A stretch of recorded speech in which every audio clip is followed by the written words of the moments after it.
que falar do Brasil com uma política tão gentil? Para que falar mentira se no final o povo sempre ferve de ira?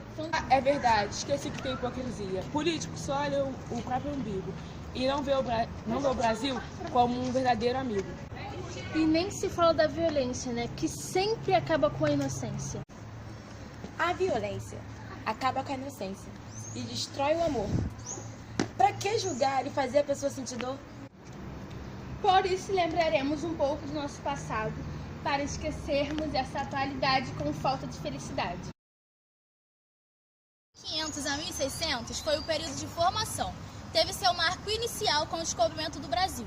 O panorama da época contava com a produção de cana-de-açúcar, o trabalho escravo e também a presença dos jesuítas para catequizar os índios. A literatura dessa época se manifestou pela prosa. Em documentos informativos cuja principal característica era o deslumbramento perante a natureza e o indígena. Em poesias simples cujo principal tema era a fé. E também em teatros cujo tema era religioso e que tinham o aproveitamento de costumes indígenas. Os principais representantes literários dessa época foram Pedro Vaz da Caminha, José de Anchieta, Manuel de Nóbrega e Fernão Cardim. De 1601 a 1767, o Brasil teve um grande marco, o Barroco teve um grande marco inicial. E a economia do Brasil dessa época se pautava na produção de cana-de-açúcar e o interior começava a ser povoado. A manifestação literária tem por meio de prosas, sermões, tem por meio também de poesias líricas, religiosas, épicas e sátíricas. O Barroco buscava a união entre espírito e matéria. Fé e a razão têm o uso principal de antiteses, inversões sáticas e jogos de palavras. Bento Teixeira, Gregório de Matos e Botelho de Oliveira são os principais representantes da literatura barroca brasileira. Nos anos 1768 a 1836 foi o arcadismo. Seu marco inicial foi a publicação de obra de Carlos Manuel da Costa. Nessa época houve a Inconfidência Mineira, foi descoberto o ouro em Minas Gerais, houve a vinda da corte para o Brasil, os jesuítas foram expulsos do Brasil e houve a proclamação da independência. O arcadismo foi uma tentativa de imitação da cultura greco-romana, que tem como principal característica o bucolismo. O bucolismo é o relato da vida no campo.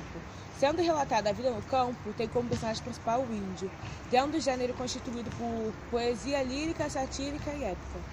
Os principais poetas do arcadismo são Cláudio da Costa, Tomás Gonzaga, Basílio da Gama, Santa Rita Durão e Silva Alvarenga.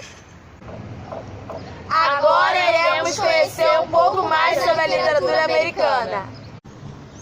A literatura americana se inicia com a transmissão oral de mitos, lendas, histórias e letras de canções indígenas. Não existia literatura escrita nas mais de 500 línguas diferentes indígenas. Só foi existir depois com a chegada dos europeus. Por isso a literatura escrita e oral dos americanos nativos é bem diversificada. O iluminismo americano do século XVIII foi um movimento marcado pela ênfase dada à razão. Em lugar da tradição, a pesquisa científica em lugar do dogma religioso inquestionável e ao governo representativo em lugar da monarquia.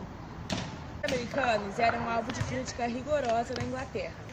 Os americanos estavam dolorosamente cientes da sua excessiva dependência em relação aos modelos literários ingleses.